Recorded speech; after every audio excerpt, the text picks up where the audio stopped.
So a few weeks ago, I had done a video of some varieties that you could find exclusively on Denver minted coins. Now, these are all going to possess some sort of D mint mark. That's how you can tell the difference between a coin that was struck at the Denver Mint and any other ones. But it demanded some sort of conversation because a lot of folks who live on the western side of the United States, we all have kind of this unique problem. The belief is you can't find varieties and errors because the Denver Mint has extremely good quality control, right? I hear that a lot. And I'm like, well, I'm going to prove some folks wrong. And I did. I found 10 coins that all sold here within the last 90 days, all with Denver Mint marks, all errors in their own right. Now, we had talked about varieties on that first part of the video. This is part 2, I guess you could say. And it's going to blow your mind exactly what's out there. More so, the coins are pretty gosh darn impressive. Like, wow, they actually let this thing out. You know, that's going to be your first, I guess, kind of inclination of what's going on a few of these coins. But prepare to be blown away of what can be found out there. The prospects are long and large and just amazing. The money equally impressive.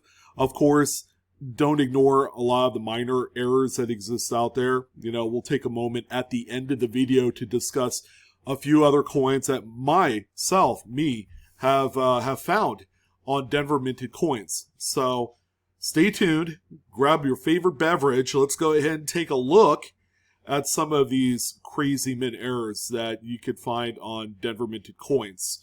All right, so the first one that we have here, you saw kind of like a little bit of a thumbnail at the beginning of the video, is indeed a 2018 Denver Lincoln Shield cent. Take a look at the reverse of that thing. Now, this is not isolated on just Philadelphia minted coins where you have the what they call a strike-through error.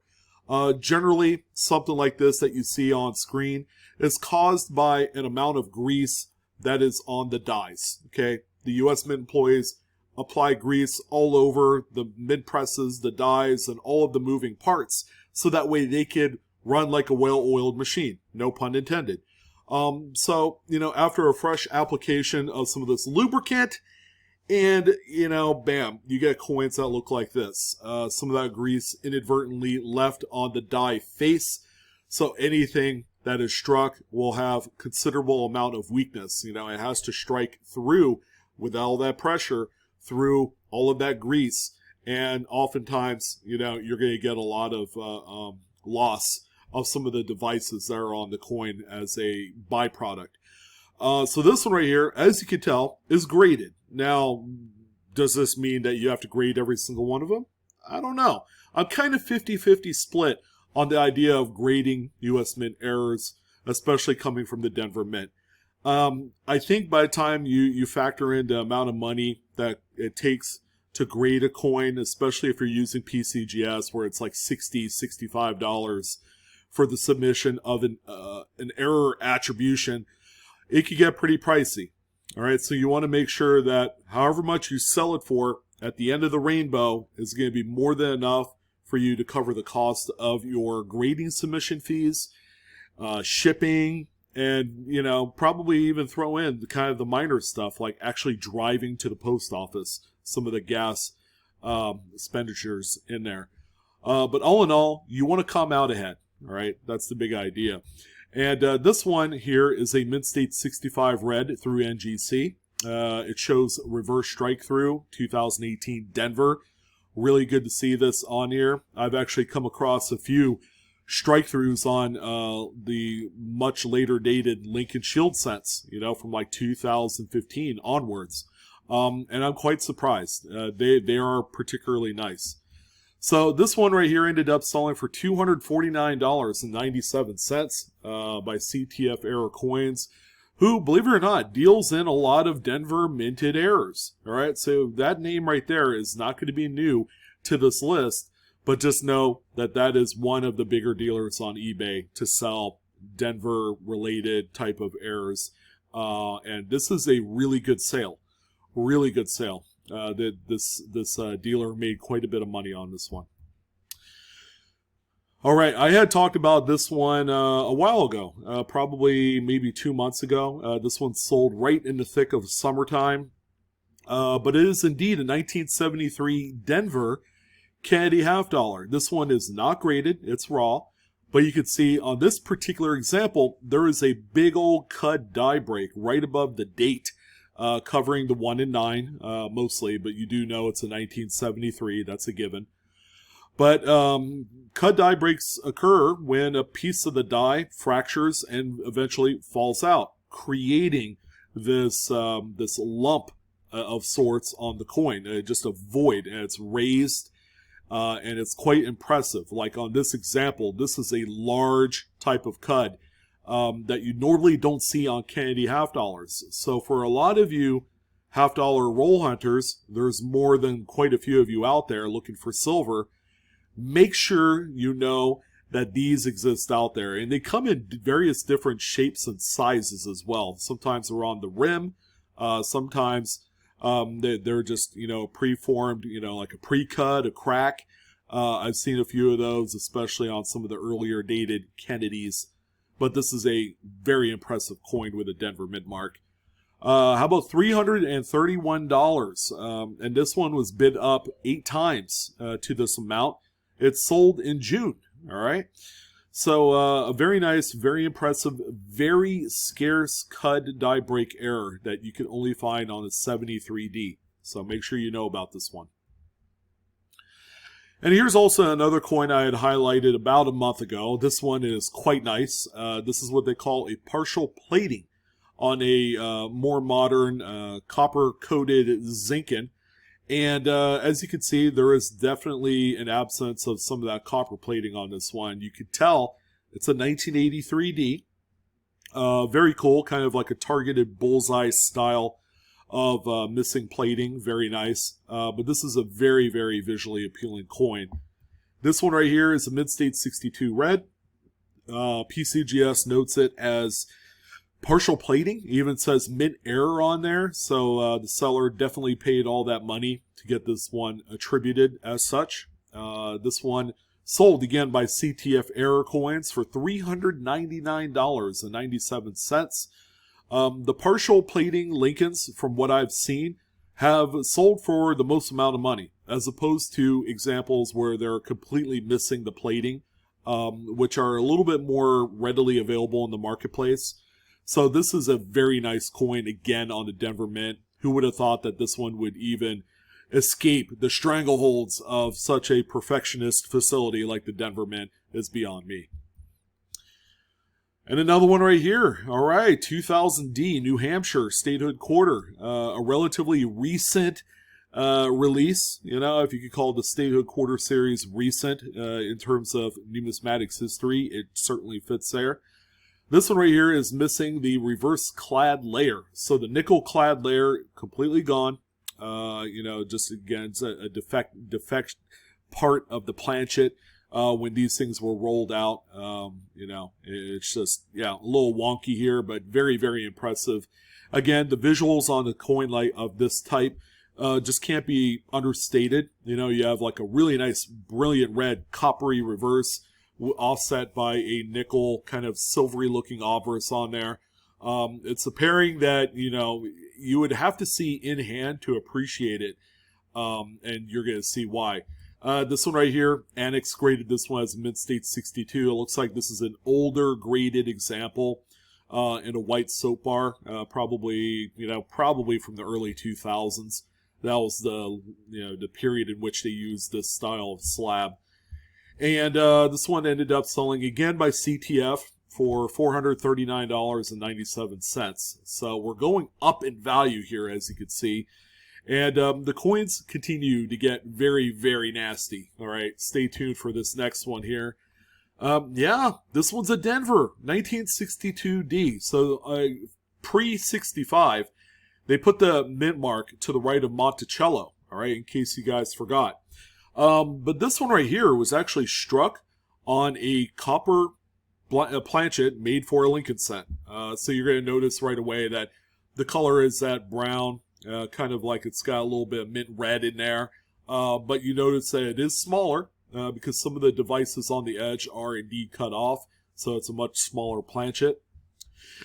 This one right here is a Mid-State 66 Brown by NGC. Very, very nice. Even shows the weight. 3.1 grams is the standard weight of a pre-1983 bronze Lincoln.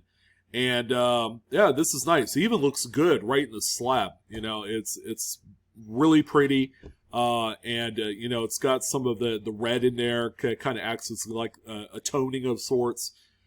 So this one, whew, man, pretty nice money here. $750 is what this one finally sold for by Estate Treasures 5.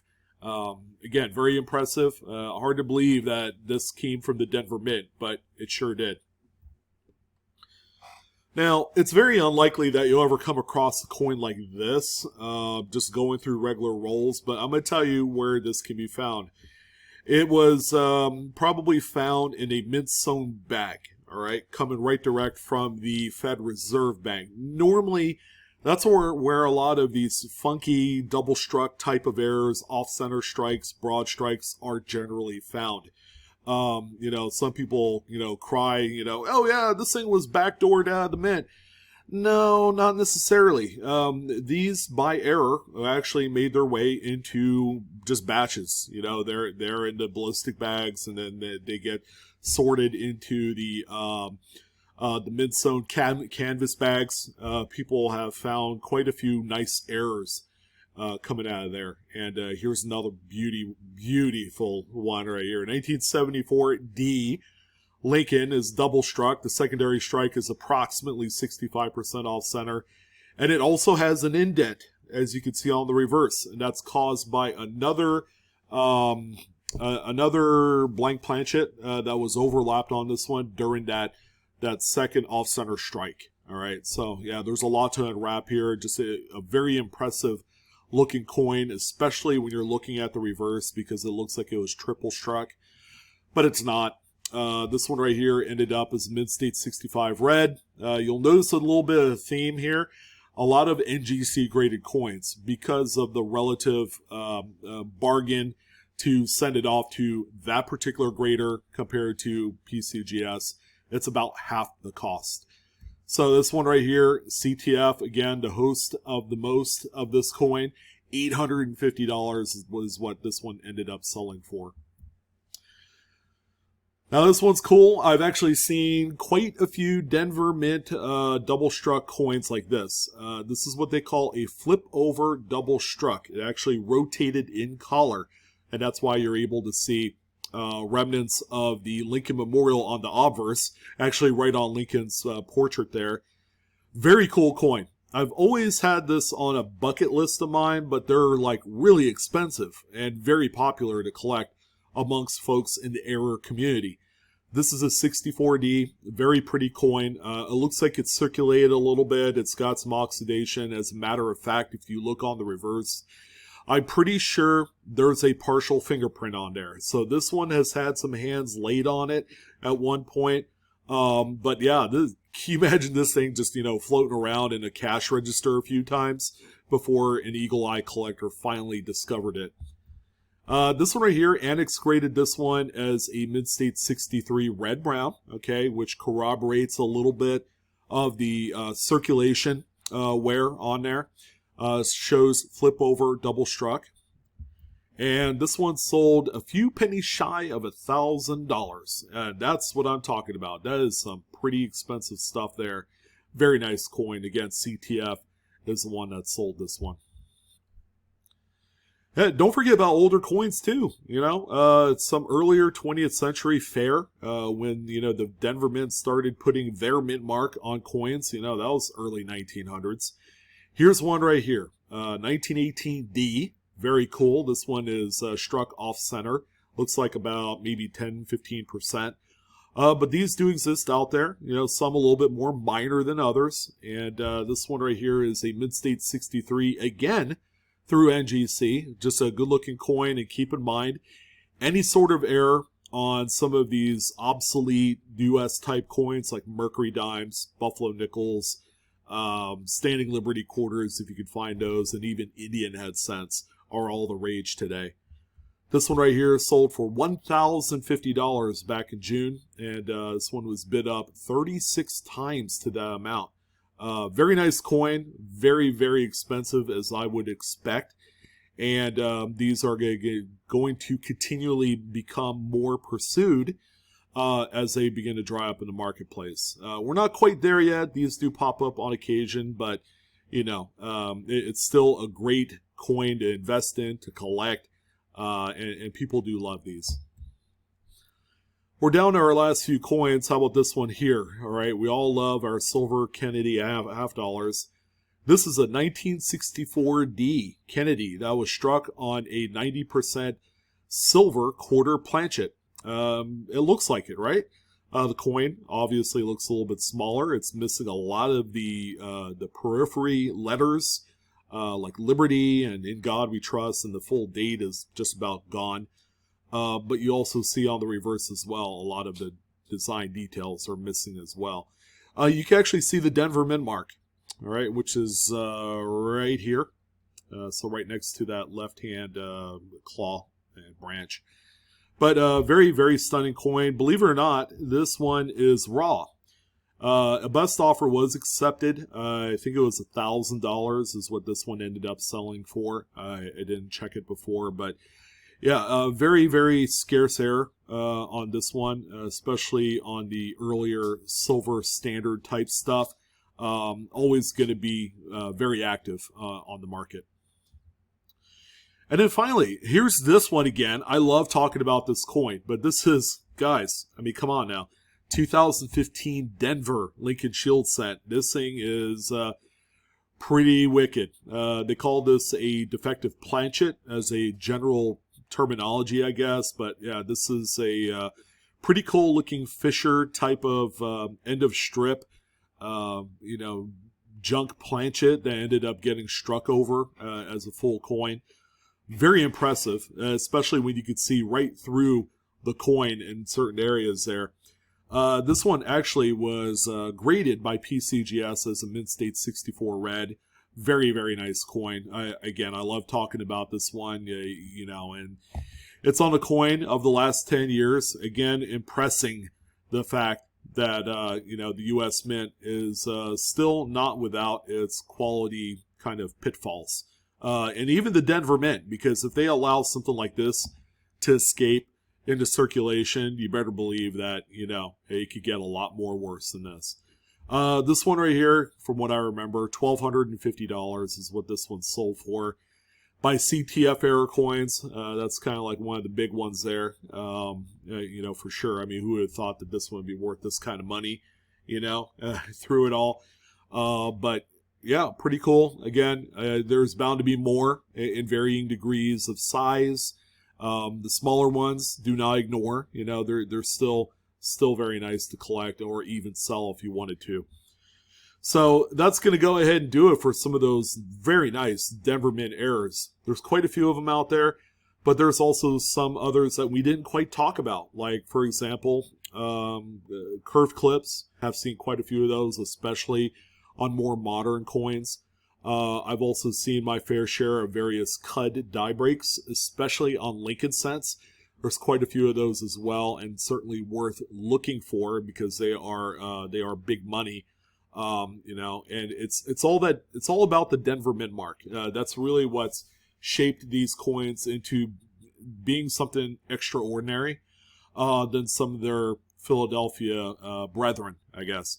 But yeah, so for those of you out there on the West Coast that are feeling kind of left out because everybody else is finding some of the nice errors and varieties on the East Coast, have no fear. There is a massive amount of different finds to enjoy out there. Again, it's all about going out there to your local banks, picking up the inventory, going through them. If you don't do these things, you will not find anything. All right. I've had people that actually commented and said, well, you can't really find those in circulation, can you? And I have to reply and say, yeah, you can.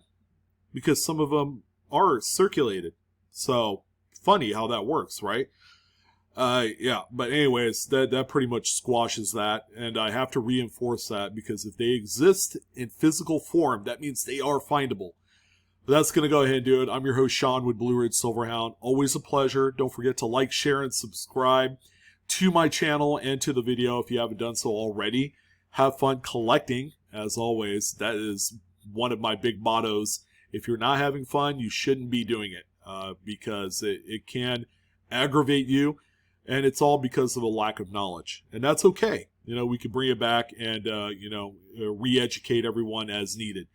That's going to go ahead and do it. Happy hunting. And, I wish you guys best. Take care.